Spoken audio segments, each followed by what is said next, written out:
UP के कानपुर में 7वीं class में पढ़ने वाली 3 लड़कियां गायब हो गई। 30 अक्टूबर यानी गुरुवार की सुबह वे अपने घर से हंसती खेलती हुई स्कूल जाने के लिए निकली थी, लेकिन ना तो वे स्कूल पहुंची और ना ही फिर शाम के वक्त में घर वापस लौटी। आखिर 30 अक्टूबर यानी गुरुवार के दिन उन 3 लड़कियों के साथ क्या कुछ हुआ था। आखिरी बार इन तीनों लड़कियों को एक आदमी ने ऑटो में बैठे हुए देखा था। जब परिवार वालों ने स्कूल में फ़ोन किया तो स्कूल स्टाफ ने कहा कि ये लड़कियां तो स्कूल आई नहीं है। परिवार वालों की चिंता और ज़्यादा बढ़ जाती है। वो पुलिस को इन्फॉर्म कर देते हैं। पुलिस जो है तुरंत एक्शन में आ जाती है, तमाम जगह के सीसीटीवी फुटेज खंगालती है, लेकिन पुलिस के हाथ कुछ नहीं लगता। फिर पुलिस को पता लगता है कि एक लड़की के पास फ़ोन है। उसकी लोकेशन ट्रैक की जाती है तो उसकी लोकेशन यूपी के लखनऊ में मिलती है। अब यहाँ पर सवाल ये था कि 3 लड़कियाँ जो अपने घर से सुबह सुबह स्कूल जाने के निकली थी, कानपुर के ज़िले की रहने वाली थी, वो लखनऊ कैसे पहुँच गई, ये एक बहुत बड़ी मिस्ट्री बन चुकी है। मामला ये हुआ है ना, सुबह वो लड़की आई थी, दो लड़की, मनु और वो लड़की है ना, वैष्णवी। यहाँ खड़ी थी बाहर। हमने कहा कि वहाँ क्यों खड़ी हो, इधर क्यों नहीं खड़ी हो। तूने इशारा किया। मेरी लड़की ऊपर थी, है ना, लड़की ऊपर थी तो दूध पी रही थी। आई नीचे से, साथ में तीनों लोग स्कूल गए। वहां से पता चला, फोन आया, मेरे देवर की मोबाइल लेके गई थी। मिल नहीं रहा था तो हमें शक हुआ, हो सकता है बच्चे स्कूल से बैग में चला गया हो। हमने फोन को उठाया, हमने कहा मोबाइल ले जाओ, देख के आओ स्कूल में मोबाइल है, लेके गई है कि नहीं लेके गई है। वो गए, तब तक उधर से फोन आया भाई साहब के मोबाइल पे कि तुम्हारी लड़की कहीं ऑटो में बैठ के जा रही है।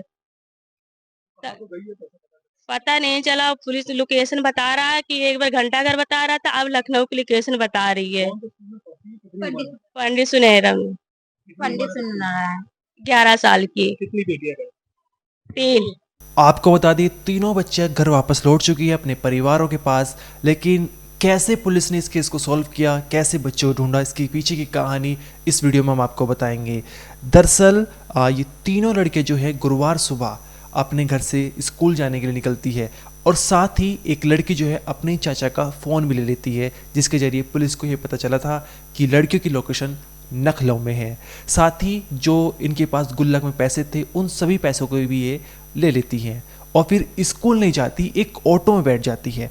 और इस ऑटो में बैठते हुए एक आदमी ने देखा था, मोहल्ले पड़ोस का एक आदमी था, और उसने जो है बच्चों के परिवार को इन्फॉर्म किया कि तुम्हारी बच्चियाँ आज स्कूल नहीं गई है, वे एक ऑटो में बैठकर कहीं चली गई है। इसके बाद परिवार वाले स्कूल में फ़ोन करते हैं। स्कूल वाला स्टाफ यही कहता है कि बच्चे स्कूल नहीं पहुँची है। परिवार वालों की चिंता और ज़्यादा बढ़ जाती है। इधर उधर बच्ची को ढूंढा जाता है लेकिन कुछ हाथ नहीं लगता। इसके बाद पुलिस को इन्फॉर्म कर दिया जाता है। पुलिस सीसीटीवी फुटेज खंगालती है तमाम जगह के, जहाँ पर यही दिखता है कि एक ऑटो में जो है 3 बच्चे बैठी हुई जा रही है। इसके बाद जब पुलिस को पता चलता है कि एक बच्ची के पास फ़ोन है तो उसकी लोकेशन ट्रैक की जाती है और वो लखनऊ में मिलती है।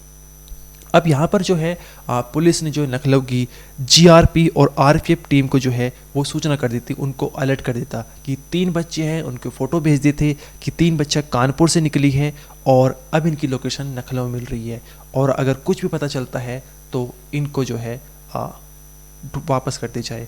इसके बाद लखनऊ में कई जगहों, रेलवे स्टेशन, बस अड्डों पर चेकिंग की गई लेकिन बच्चों का कुछ पता नहीं चला। साथ ही कानपुर बस अड्डे पर भी तलाशी अभियान जो वो जारी कर दिया गया और रात के समय में कानपुर बस अड्डे पर तीनों बच्चियां एक बस से उतरती हुई नजर आई। पुलिस ने जैसे इनको देखा, इनसे पूछताछ की और परिवार वालों को सौंप दिया। पूछताछ में चौंकाने वाला जो है वो खुलासा हुआ है।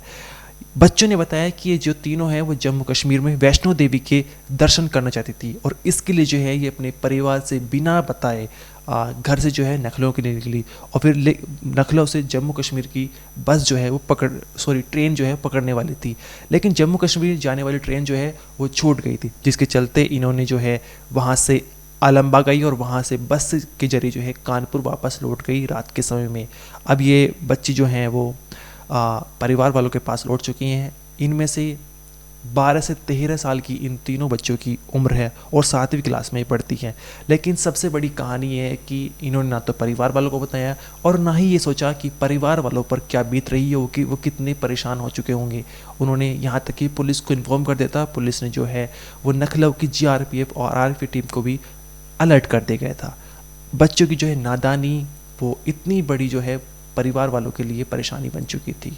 मेरा नाम प्रियंका गुप्ता है। मेरी भतीजी है, सुबह 9 बजे मेरे घर पे फ़ोन आया तो वो भतीजी मिल नहीं रही है, यशिका गुप्ता। हाँ, उसे पता नहीं कहाँ गई, कहाँ नहीं गई।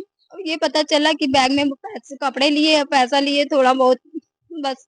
उसके साथ 3 लड़कियाँ और भी। कारण कुछ भी नहीं, क्योंकि मेरी बेटी भी उसी के साथ की है। मैंने अपनी बेटी से भी पूछा, वो भी बता रही कहीं मम्मी, हमने उसको बहला-फुसला के पूछा कहीं ऐसा कुछ नहीं।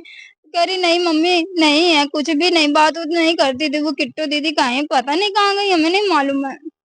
वो अभी वो घंटे एक सूचना दी गई है। 3 लड़कियां गायब हैं स्कूल से।